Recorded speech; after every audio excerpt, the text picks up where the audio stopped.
Welcome, everybody, to Navigating Change, the podcast from Teibel Inc. I'm Pete Wright, and right over there is Howard Teibel. You can see me, can't you? I can. See, people don't realize we're actually on video Skype, and we're talking, and it's a fantastic technology, Pete. You brought this to me years ago. It's fantastic. Remember that? I do, a little bit. Yeah. For my work. Way before anybody else was using this. Seriously. Is that true? Oh my Are you gosh. you're not just blowing smoke Oh my here? God. No, I'm not just blowing smoke. You brought this stuff to me way before other people were using the technologies. Well, you were very kind to say that. Yeah, And Pete Wright. We are Rash making Pixel. we are taking great advantage of this fantastic free service to look at one another in real time and talk about change. And you were inspired. You send me emails and links and say we need to talk about this. This is important.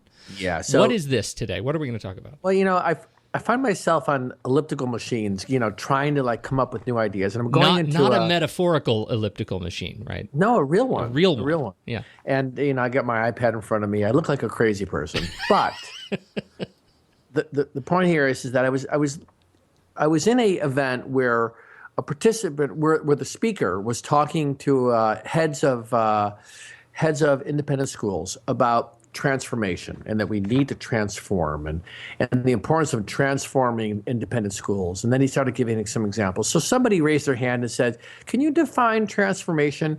And he gave an answer that I think was not entirely sufficient.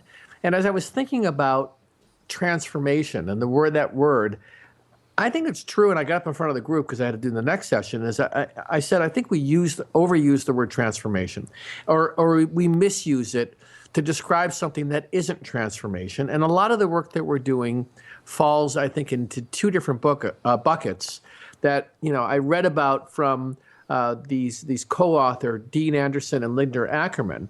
And when I look at the work that I've been doing for 28 years, I absolutely see it falls in these categories. So I think what's important about this is for us to use the right terms to describe when we're talking about change, what we're talking about. And the concept here is that there's developmental change, there's transitional change, and there's transformational change. And I think for the most part, what we do as change management experts is developmental change, which is really about improving an existing condition. It's really about changing existing skills, improving processes, putting performance standards in place, there's an example. While transitional change is replacing, for example, what is with something completely new, a new state, but it doesn't require a mindset change. And I think that is the significant difference between developmental and transitional. Is transformational change requires that people's mindset shifts, that the culture is affected, the external and the internal are affected, and that is really hard to do. So that's the context for me around trying to make better distinctions when we talk about going in there and helping with change initiatives.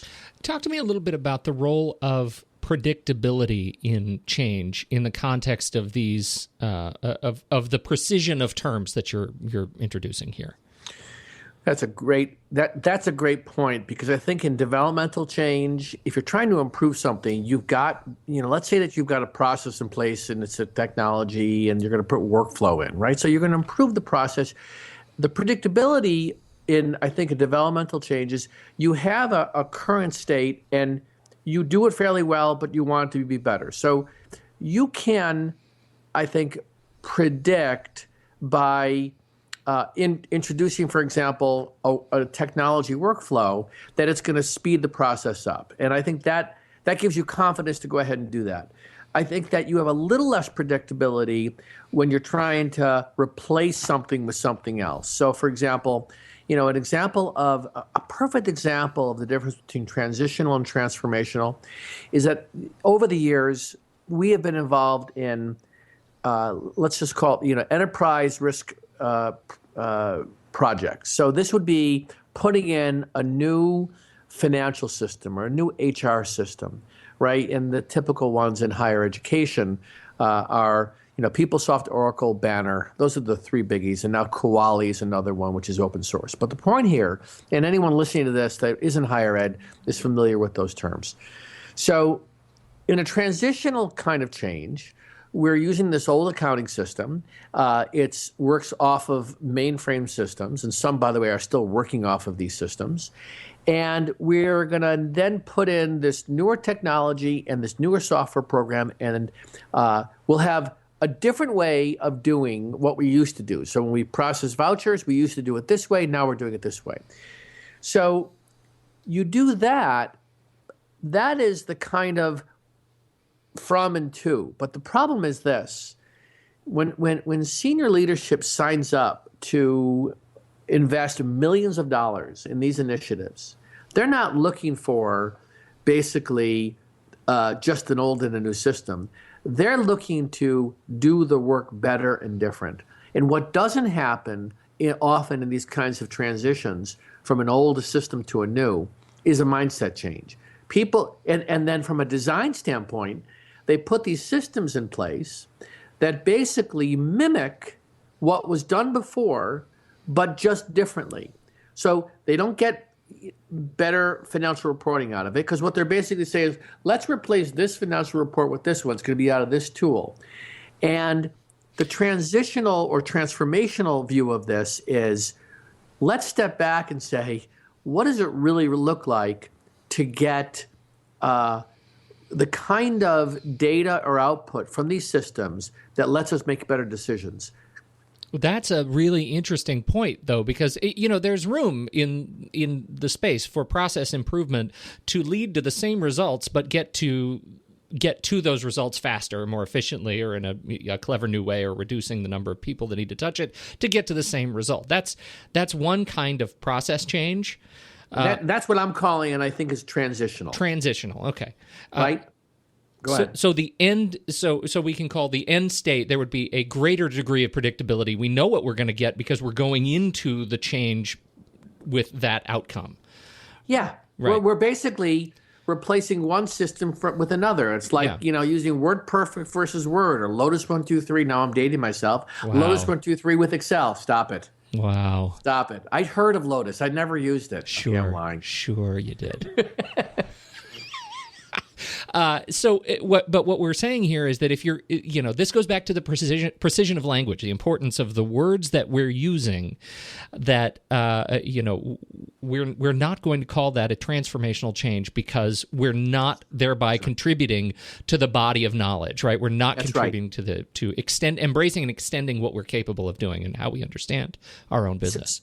And I was thinking recently, being more involved in the conversations around the academic side in higher education, versus just the support services, which is the finance and HR side. So on the academic side, the way I could actually describe what each one of these would look like is a developmental change would be faculty going in and improving their curriculum, right? They look at the materials.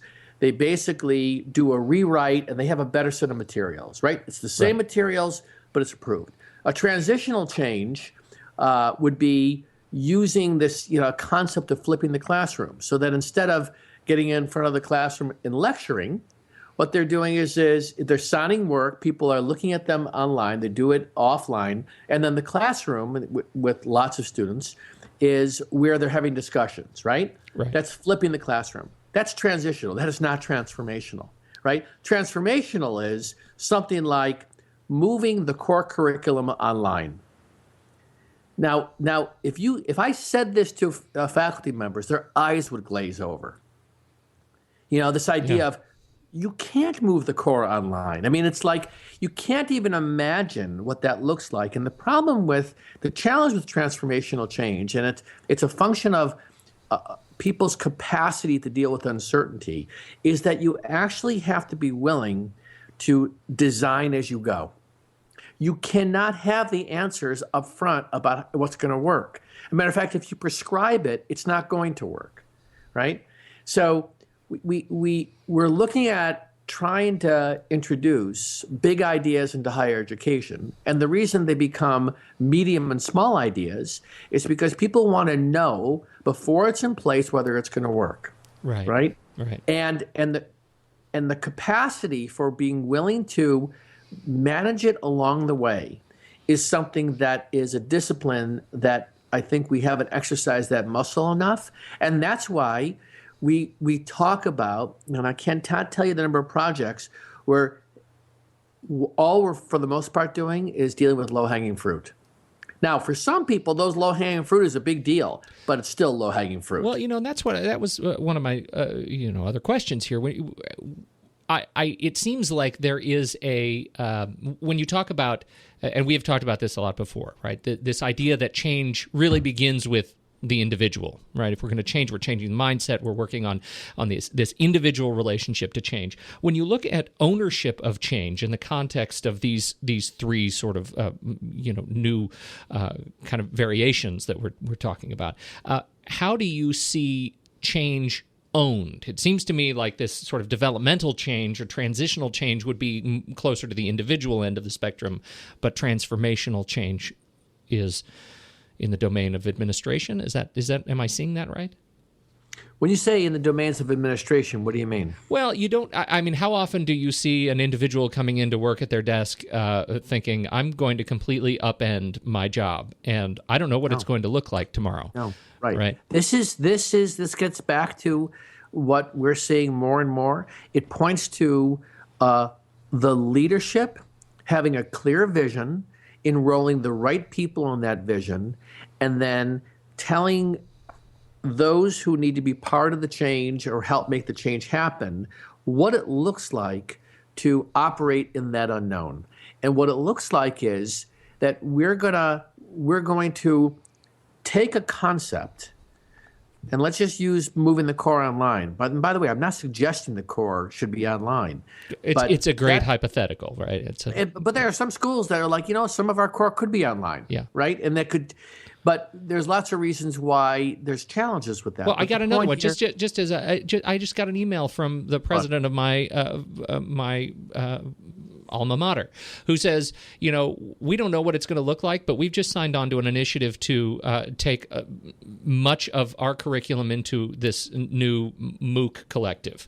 Right? Yeah. That's one of those huge things. We don't know what it looks like. And I love the communication because he says up front, we don't know what it looks like. We have some brave faculty that are working with us to take their curriculum of their courses and do this. So that's exactly right. To your point, I mean, my question really, I want to ask it another way to see how it resonates with you. If I'm listening to this podcast, I'm an administrator, or I'm a sort of mid-level finance manager, enrollment manager, and I walk away with this one question: what is my role in change?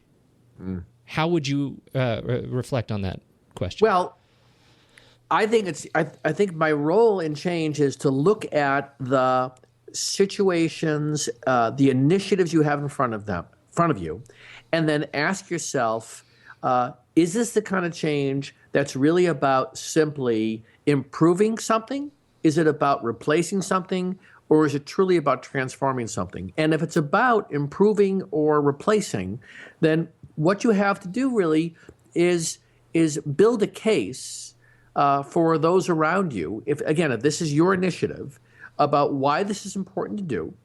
And for the most part, it's just then your willingness to stick with it and to deal with it. You're going to have detractors and move it forward. So your role in the end, if it's your initiative, is to really make the case and get people to understand why it's important to do this. It becomes exponentially more difficult if you're trying to change something significant. And I think in higher education, what we're discovering in our meetings with both presidents, with cabinets, with different division heads, is that much of what appears to them as transformational is really just transitional. And there's an acclamation to just even changing how you do things that is so hard to do in higher ed. And it comes down to the willingness of the leaders in these institutions to say, we believe this is the right thing for us. It's consistent with our strategic plan. And and we're gonna experiment, as you just said. This communication to you from this president about MOOCs was, we are going to be willing to experiment. Transformational change is fundamentally about experimentation, right? Right. There's experimentation. When you experiment, you're evaluating as you go. That's not the same with transitional. We did it this way. Now we're going to do it this way. So I think the distinction is an important one as I get more involved with institutions that want to see change happen, and in a sense raise the bar about, in some ways, what you're trying to do is not only not rocket science, but it comes down to, very simply, is there a will to do some very basic things that, and the big things really require, on some level, a suspension of disbelief, a willingness to get people who are willing to be champions, right? You just said a couple of brave faculty who are willing to experiment with this. We're seeing this everywhere. These are the kinds of people you have to leverage, not the voices who are saying we can't do this. There's always going to be those voices. We can't do this. So, just to wrap it up what you just said, for an enrollment manager, for someone who runs student affairs, whatever the area you oversee, your job is to identify what are those changes that you'd like to see happen and put it in context to why it's good for the institution, and then bring the right people together to build a case and a story about how you're going to do it. When you think about, I'm sort of reflecting on risks of each of these layers of change, right? I can see much lower risk when you go down this path of, tomorrow I'm going to implement a new macro in my Excel spreadsheet, and I'm going to see if I can make this report faster. So there's very low risk, right? But as soon as you get into transformational change, it seems like the risks go up, obviously, as the stakes go up. Can you talk a little bit about risks on the path when you're going down this road of transformation? I've heard this term, and I've used this term before. People are often talking about what's the risk if you do this. The better question is, what's the risk if we don't do this, right? So you're absolutely right that as you move towards transformational change, you better have a compelling reason why you believe that this is the right direction for your institution, whatever your institution is. And in some ways, it's funny. My second thought about risk. I'm thinking about the typhoon that just went through the Philippines. Yes. We got to put things in context. Right. It's like, I think we get a little too serious about how we get a little too attached to what we believe is the things we shouldn't be doing, versus being willing to step back and say, you know what, life's too short. Keeping the status quo is fine if the status quo really is contributing. But if it's not, institutions need leaders to step up and be willing to take risks. Because if they don't have it, they're not going to move. And then it's going to be reactionary. Then it's going to be the whole Clay Christensen disruptive innovation. You're going to pick your head up and you're going to go, oh my God, look what's been replaced. And we haven't really been on top of this. We haven't been paying attention to this. So this is a conversation that's embedded now in higher education. But I can tell you, though, there is still a dancing around it. I mean, there's a lot of reasons not to take these risks. Ultimately, people's fear is it would make them look bad. It could jeopardize their job. That's the fear. No, as we've talked about before, the fear is deeply personal. It's completely personal. Yeah, it's not, people can put it in the guise of it's, I don't want to go down this path because it's bad for the institution. We'll make the case why it's bad, and then don't do it. But don't pretend that you're not taking risks because the fear is this might be bad for you. That's a reality, and great leaders are willing to take those risks. Simple. Wonderful. Simple. Simple. Yeah, okay, not simple. I said the word simple and 10 people just dropped off. Yeah, right. Right.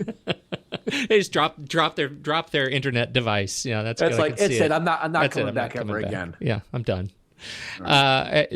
Fascinating conversation. We're gonna, this is a great conversation to have, and I think it's interesting that we have this conversation, that you run into this conversation at these conferences, and that we're seeing more and more people write about the importance of the precision of this language. And I think it's important that I know I get sloppy in the way I talk about it, but really the difference between transitional and transformational change is important, particularly in how you move forward with your change initiative. So that's right.